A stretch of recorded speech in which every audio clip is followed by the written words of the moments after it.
You know what frustrated me for years in the shop? I could carve a decent relief panel. Flowers, leaves, geometric borders. They looked fine, but they never looked alive.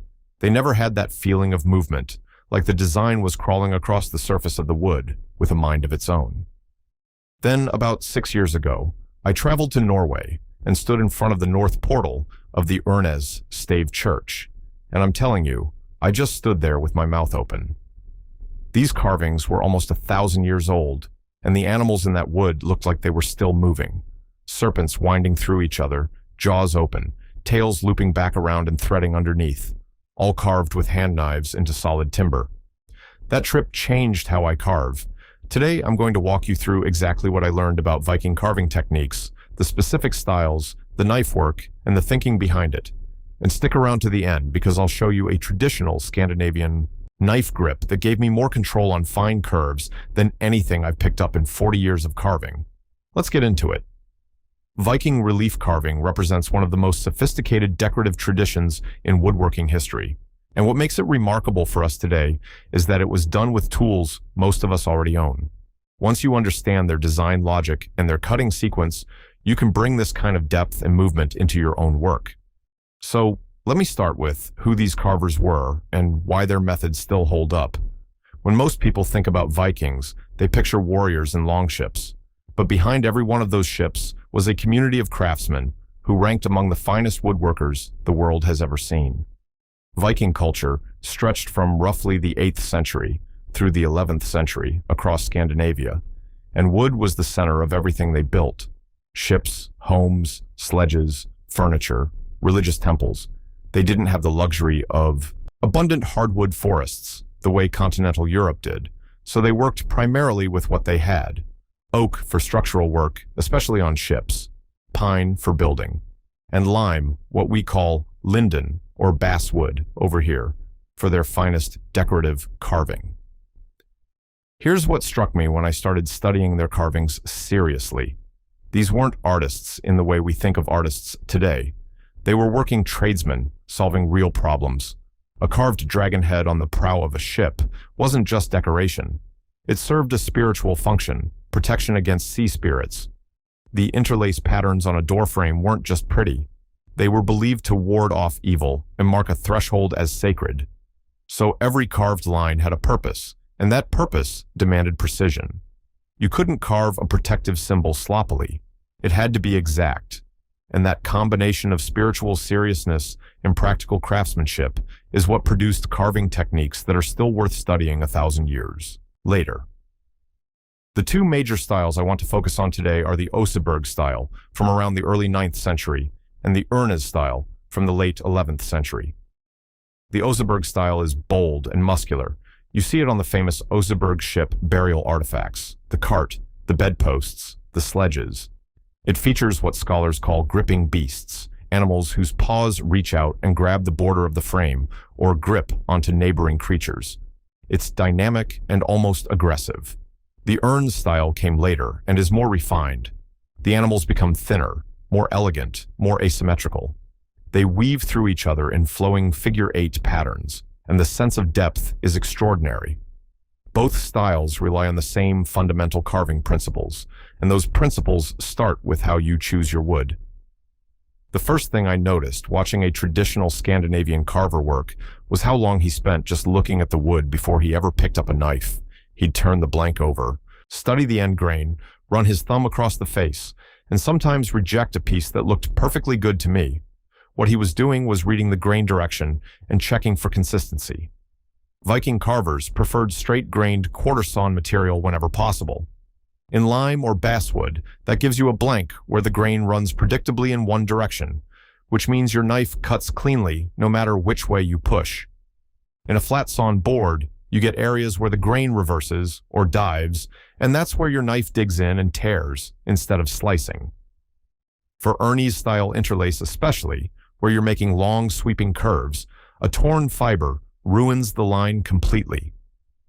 The traditional thickness for a decorative panel was typically between 3/4 of an inch and 1¼ inches. That gives you enough depth to create 3 distinct planes of relief without the blank becoming so thick that it's heavy or wasteful. The carver I worked with would flatten, both faces of the blank with a hand plane, not a sander, because he wanted to see exactly how the grain was behaving before he committed to a design. If you want to try this yourself, basswood is your best starting point. Get a clear, straight-grained piece about 1 inch thick and flatten it with the best hand plane you own. You'll immediately see what the Vikings saw. The grain tells you where this wood wants to be carved and where it's going to fight you. Now here's where the design work comes in, and this is something that completely changed how I approach relief carving. In most modern carving, we draw a design on paper, transfer it to the wood, and start cutting. The design is independent of the wood. The Vikings worked differently.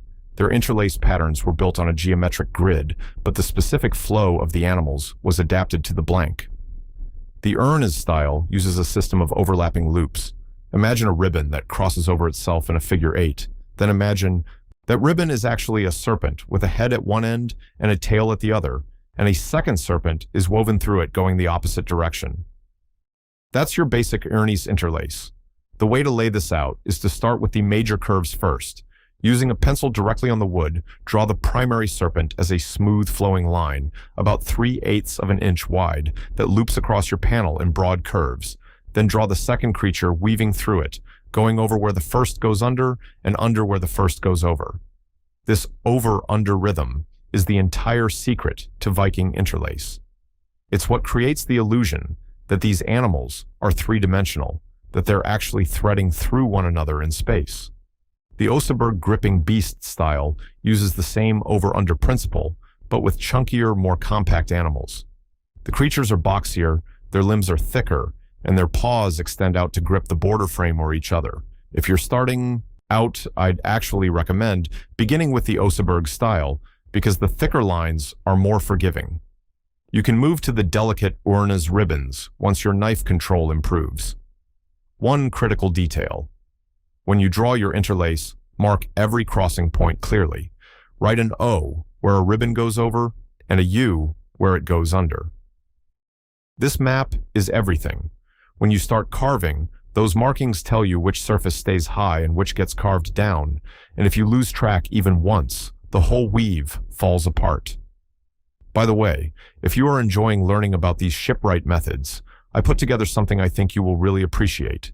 It is called Secrets of the Shipyard, and it covers 16 chapters of Viking and naval carpentry techniques that most woodworkers have never seen.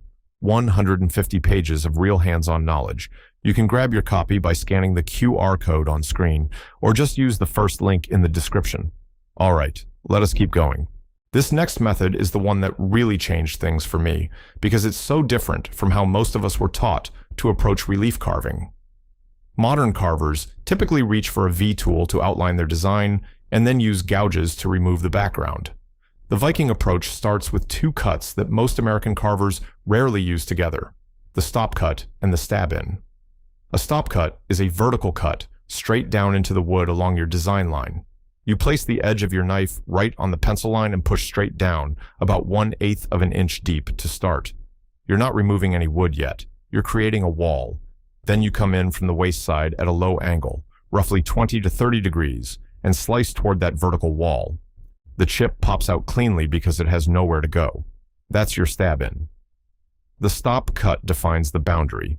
The stab-in removes material up to that boundary, and you repeat this process, gradually deepening the stop cut and widening the stab-in until you reach your target depth. What makes this so effective for interlace is precision. A V-tool removes a groove that has its own width, and that width eats into your design. With a stop cut and stab-in, the wall is exactly where you placed your knife. There's no wandering, no widening. The line stays crisp. The traditional Scandinavian carving knife for this work is similar to a modern sloyd knife. A blade about 3 inches long, slightly curved, with a single bevel ground at roughly 20 to 25 degrees. The single bevel matters because it lets you register the flat back of the blade right against your stop cut wall, giving you a perfectly vertical surface. If you're using a double bevel knife, you'll naturally create a slight angle, and over dozens of cuts that angle compounds into a sloppy line. A good sloyd knife, or a dedicated chip carving knife with a single bevel, is worth every penny for this work. Now comes the part that separates Flat-looking relief from the kind of living, breathing carvings I saw at Ernest. Once your interlace lines are defined with stop cuts and your background is roughly cleared, you need to establish distinct depth planes. In Viking relief carving, there are typically 3 planes.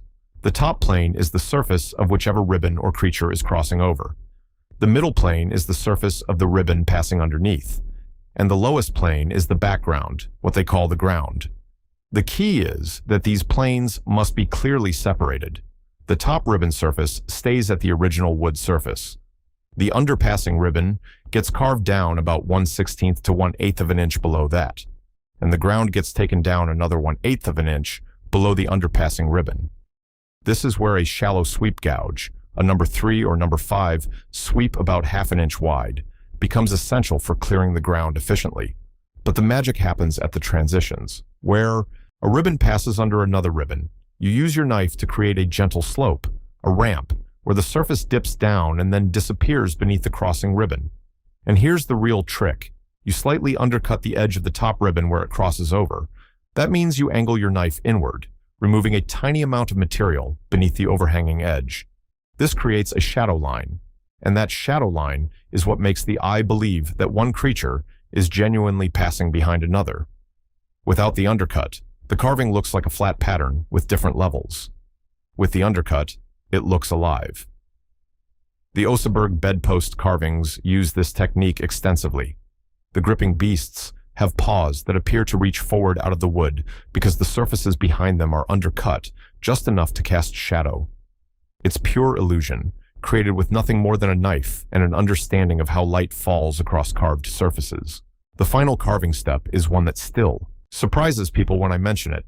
The Vikings did not sand their carvings. The finished surface came directly off the knife. After all your planes are established and your interlace is clean, you go back over every visible surface with light, controlled paring cuts. You're not removing material at this point, you're refining. The knife is freshly stropped, and you take whisper-thin shavings that leave a burnished surface behind. A sharp knife compresses and seals the wood fibers as it cuts, creating a slight sheen that sandpaper actually destroys. Sandpaper tears fibers and leaves a fuzzy surface at the microscopic level. A knife-paired surface reflects light smoothly, and on interlaced carvings, that smooth surface makes the ribbons appear to flow because light glides along them without interruption. If you've ever wondered why old Scandinavian carvings have that particular glow to them, even after centuries, this is the reason. The original surface was never abraded. It was cut, clean. Let me share some patterns I've noticed in my own work and in watching other carvers, things that this Viking approach handles completely differently. The first pattern is reaching for gouges as your primary tool. Most of us were taught relief carving with a set of gouges and a mallet. And gouges are wonderful tools. But for interlace work, they encourage you to scoop rather than slice. And scooping creates rounded transitions between planes instead of the crisp, deliberate steps that make interlace read correctly. The Viking carvers used knives as their primary tool and reserved gouges only for clearing large background areas. The second pattern is designing on paper and transferring to wood as an afterthought. I did this for decades. The problem is that your design doesn't account for the grain of the specific blank you're carving. Viking carvers adapted their interlace flow to work with the grain, ensuring that the long, sweeping curves of their serpents ran parallel to the fibers wherever possible. That's why their lines are so clean.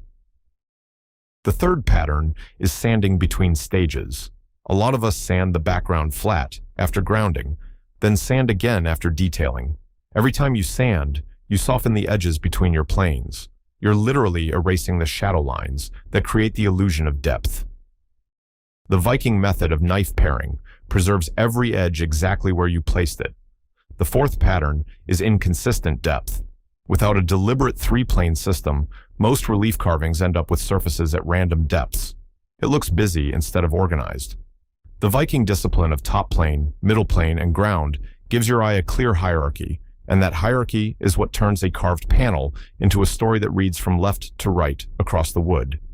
The good news is, once you see these patterns for what they are, you can start shifting your approach one carving at a time. Now, for that bonus tip I promised at the beginning, this is a Knife grip I learned from the Scandinavian carver I worked with, and I've never seen it taught in any American carving book. He called it the chest lever grip. In Swedish, the term is brösttag. Here's how it works. You hold the knife in your dominant hand, with the blade pointing back toward your body. You brace the end of the handle against the center of your chest, right on the sternum. Then you hold the workpiece in your other hand and pull it into the blade. Your cutting hand stays almost still. All the movement comes from the hand holding the wood. What this gives you is extraordinary control on fine curves. Because your knife is anchored against your chest, it can't wander. And because you're pulling the wood rather than pushing the knife, you can feel exactly how much resistance the grain is giving you and adjust in real time. For cleaning up the tight inside curves of Ernest-style interlace, this grip is a revelation. I started using it about 4 years ago, and my inside curves went from my weakest point to one of the cleanest parts of my carving. Try it on a scrap piece of basswood, and you'll feel the difference in the first 30 seconds. Now, if this kind of traditional shipwright knowledge is something you want to keep learning from, I have written a guide called Secrets of the Shipyard. It covers 16 chapters of Viking and naval carpentry techniques that have been perfected over centuries, the kind of stuff you will not find in most modern woodworking books. Scan the QR code right now or check the first link below. All right, let us continue. If you take one thing from this video, let it be this. The Vikings didn't have better tools than we have. They had a better system, a clear design logic built on interlace and over-under rhythm, a cutting method built on stop cuts and stab-ins that keeps every line exactly where it belongs, a depth system built on 3 distinct planes that the eye reads as real space, and a finishing discipline that trusts the knife over sandpaper. Every one of those things is available to you right now in your shop. Pick up a piece of basswood, draw 2 weaving ribbons, and start making stop cuts. That's all it takes to begin. Thanks for watching, and I'll see you on the next one.